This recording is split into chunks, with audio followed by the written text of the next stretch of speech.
I don't know how you manage the rosters in college football right now, but Clint Lamb knows one guy trying to do it. That's Courtney Morgan in Tuscaloosa. Yeah, and it's tricky for everybody. Clint joins us now. You can see more from Clint on the Cover Crimson YouTube channel and covercrimson.com starting in January. $25 as we enter 2025. $25 off your annual right there at covercrimson.com. So a great time to join or give it as a gift, covercrimson.com. Clint Lamb with us now. What is up, Clint? How are you? I can't believe you made it home in time, Clint.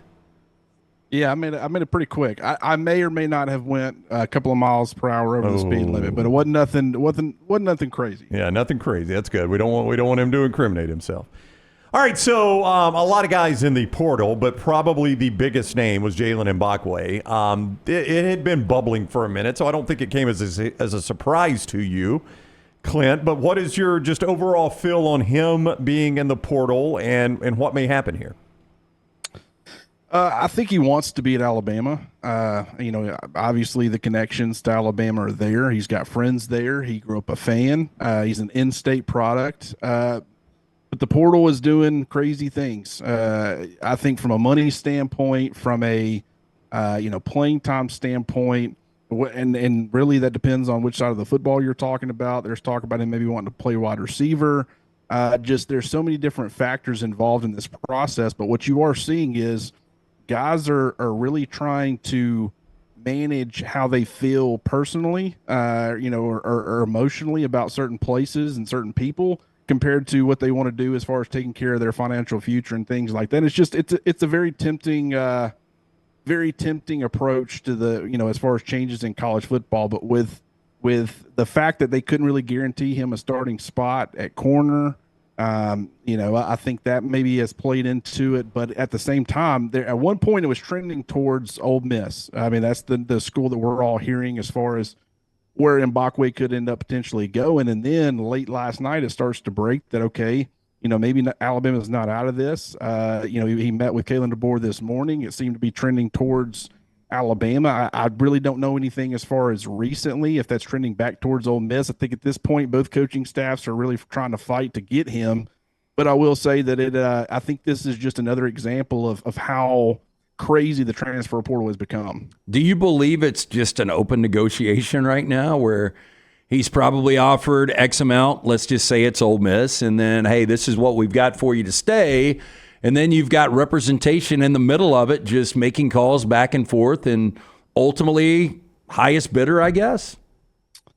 I mean, you've got the director of on-campus recruiting for Ole Miss tweeting out the same thing that Ron Williams had tweeted out last night as far as bingo, we've got a target or whatever that phrase is from Friday after next. And when you are kind of openly doing that kind of stuff, I just think at this point with the way things are set up, as long as you have kind of someone acting as that middleman, it almost does feel like open negotiation. And that's unfortunate for college football. That's where I think we're at. It goes both ways, but I think money in one sense plays a huge role for Jaylen Mbakwe. I think if he leaves Alabama, it will, be due to playing time. It will be due to, the financial side of things. I think if he stays at Alabama, it will not be because of that. I'm not saying that he won't be taken care of, or compensated, but I think more so it's about the relationships that he's built. I think he really doesn't, it is very possible that he wants to play on the offensive side of the football, play receiver. Who wouldn't want to play receiver in Kalen DeBoer's offense? He was a dynamic athlete coming out of high school. A lot of people had projected that he would play the offensive side of the football. Nick Saban, the greatest college football coach of all time, he views him as a defensive back. He's a defensive backs guru. So he kind of went in that direction. But I think, if Mbakwe probably had his choice, he probably would play the offensive side. But it's a very curious case right now compared to everything else that's going on. Like you're hearing about this at other places, but just having a big name, and it's crazy because Mbakwe is not really, he was an important part of the rotation this year. I think he had a much bigger role early on, and then over the course of the season, it started to diminish a little bit. He's got return ability, but when you look at him and kind of what he provides, it's just. It's crazy because Alabama's kind of stuck in a dilemma because he's not really viewed as a starter on the defensive side right now. So if a position change happened, if that affected things, I think he would probably be viewed a little bit differently. But it's just, I think both sides right now are doing everything they can to get Jaylen Mbakwe on campus. So for those that, and I'm one of them that don't really understand, is he wanting to play offense as well as defense like Travis Hunter, or is he wanting to make a total position change to be a wide receiver, if that is part of his thought process? That's the big question, right? I can't really say. We just know that we've heard that, a position change to wide receiver could be in the cards, and that he was meeting with Kalen DeBoer. I did find it interesting, and I don't know how important this is. Maybe it's the fact of, you go back to your own coaches, you get approached with this offer through some back channels. You're wondering if you're going to take it. You approach your coaches about it, whether it be your position coach, maybe your defensive coordinator. Maybe, you ask for some assurances or maybe some financial compensation for sticking around. Maybe you don't like what you hear, and that's why, this happened. But it stood out to me that he mentioned Kalen DeBoer and thanked him in his departing statement. And he also mentioned Freddie Roach, and he made no mention of his defensive coordinator or his position coach. And so I don't know if it's something as far as that front. Does he want to play offense? He had told somebody in some DMs that it was coaching staff related. You have no idea what that means. It's just we're trying to pull together pieces of this, and we don't know what's true and not true, and we don't want to go down the rabbit hole too much with any of this because, like I said, I mean it's very tough to confirm. But from what we have, at least talked to people about, he does seem to want to play the offensive side on the offensive side of the football, and I think that Alabama, through a lot of portal departures and kind of, I think there would be some opportunity there for him. It's just a matter of, he's got a lot of things he's got to weigh here. Yeah, I wanted to ask one other thing about this. I don't know what our next topic's going to be, but these guys know I'm this way in life. I can put you on a list and cut you out of my life pretty quick. Sounds dramatic, really. There are a lot of people in our chat room, and I think I've seen this as an Alabama fan would say, if he's thinking about leaving, let him go. We'll find somebody else. I'd rather play with 85 people that want to be there than having to go back and find more money to keep people, blah, blah, blah, whatever it is. Can you really survive nowadays with that attitude in college football, or do you really have to sort of bite your tongue and take some of this with a big spoonful of modesty? I think anybody in an ideal situation would want to have a team filled with guys who really want to be there.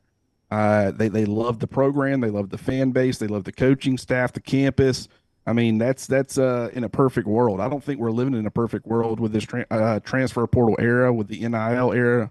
I think it's more so you're going to have guys in your roster who are really there. Maybe they do love Alabama. Maybe they do love, their teammates and all that stuff. I mean, you can do a lot of this at the same time, but maybe more of a driving force for some of these guys is going to be, the money that they're getting to be able to provide for their families.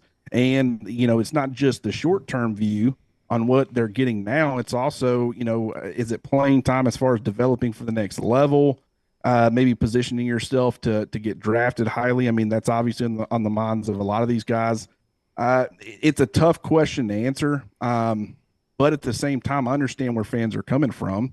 And I think Alabama, they're in a situation right now where if you try to match this, really, I think it was actually quite smart by, how this thing kind of played out as far as a number being attached in the leaks of these conversations as far as seven figures. Because now if he ends up going to Ole Miss, you've now kind of let everybody know they've got a corner coming in who's making, X amount of money. What's their starters getting? And it's kind of like, okay, if you want to take some of these guys, let's be transparent about it. And it's creating a situation where, a lot of guys are going to be comparing money. If you're a starter at Ole Miss, you're going to be looking at this and saying, okay, I should be getting more. If you're at Alabama and you match this, your Alabama's coaching staff, and you decide to match and he sticks around, now you're making all these declarations or announcements, and you're going to have more people maybe viewing themselves as needing or wanting more. It's an unfortunate situation to be in, but I think that's kind of where we're at. More Porter news from Clint Lamb coming up. Cover Crimson in just 1 second. We want to tell you about another great gift idea,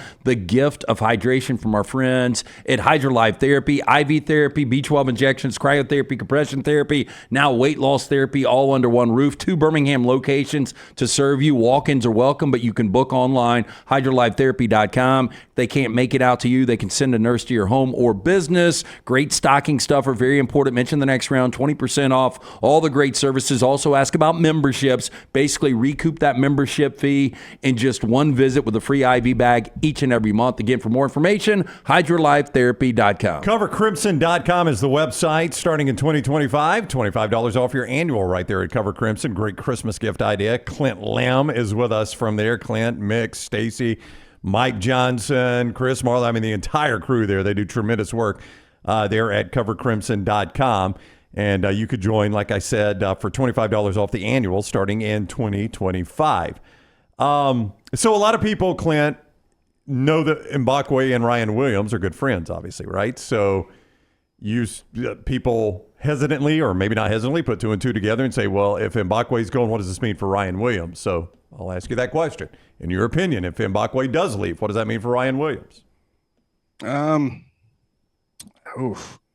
mean, I think Ryan is pretty locked into Alabama. I mean, there's been nothing that would indicate anything otherwise.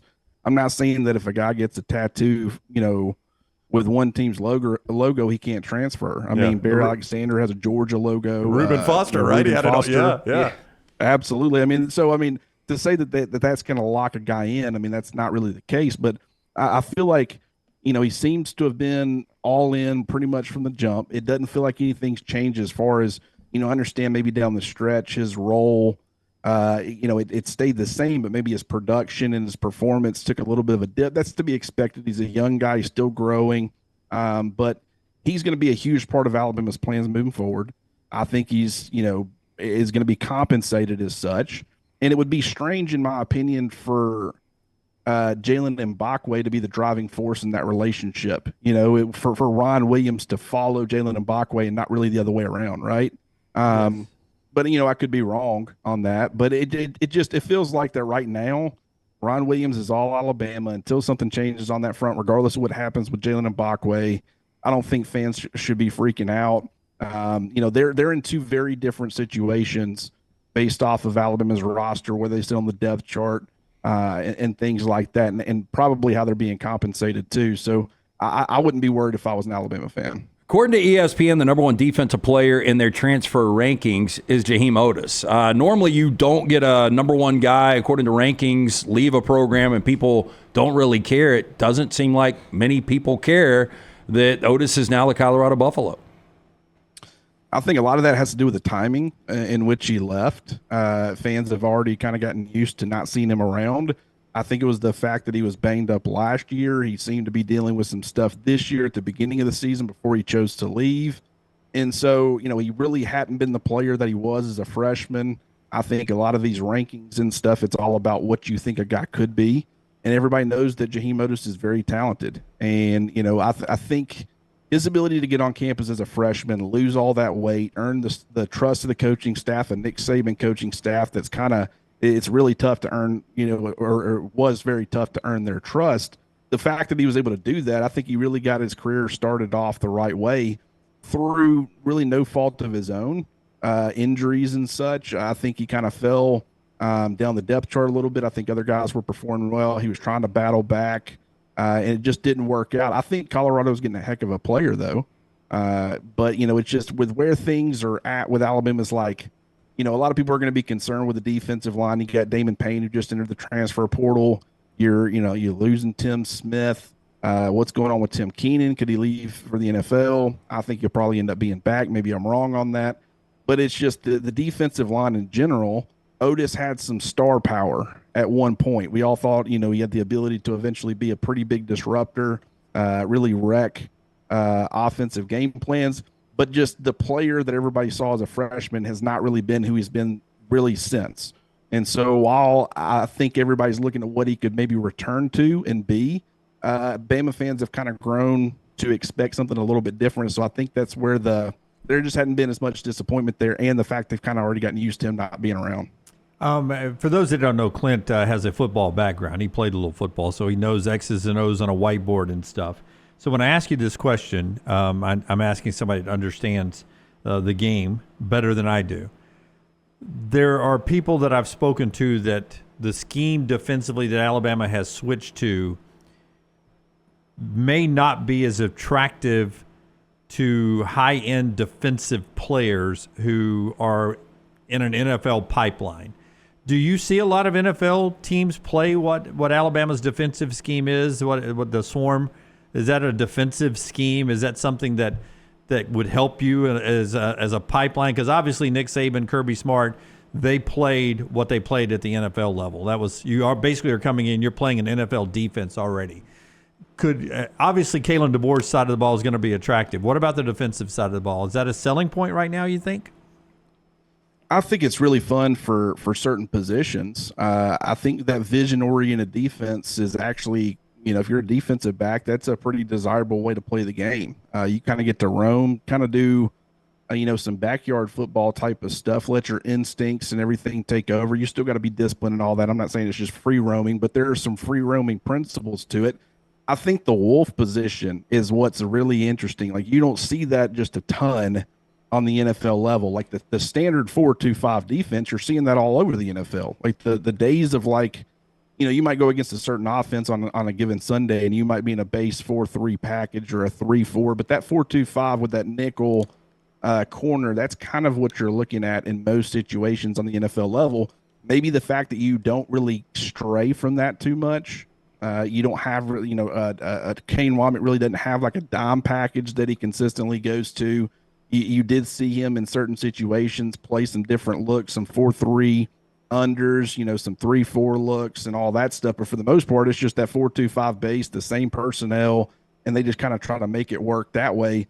But that wolf position playing off the ball like it does, I think from a gap responsibility standpoint, you get some inconsistency.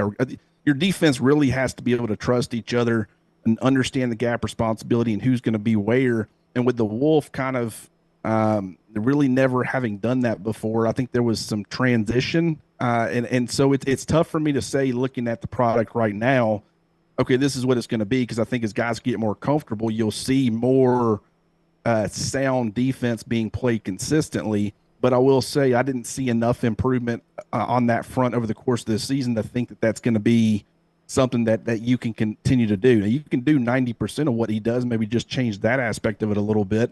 But I think that's probably the biggest difference between what he does compared to what a lot of other people do, is that wolf and playing that shallow off-ball linebacker role, trying to confuse the defense, do different things. And it just it can work and it can cause some problems. But I think it also, you can cause some self-inflicted problems that makes life on yourself a little bit more difficult than it needs to be, especially against certain offenses. And so, does he stick with that? I've heard that he probably will.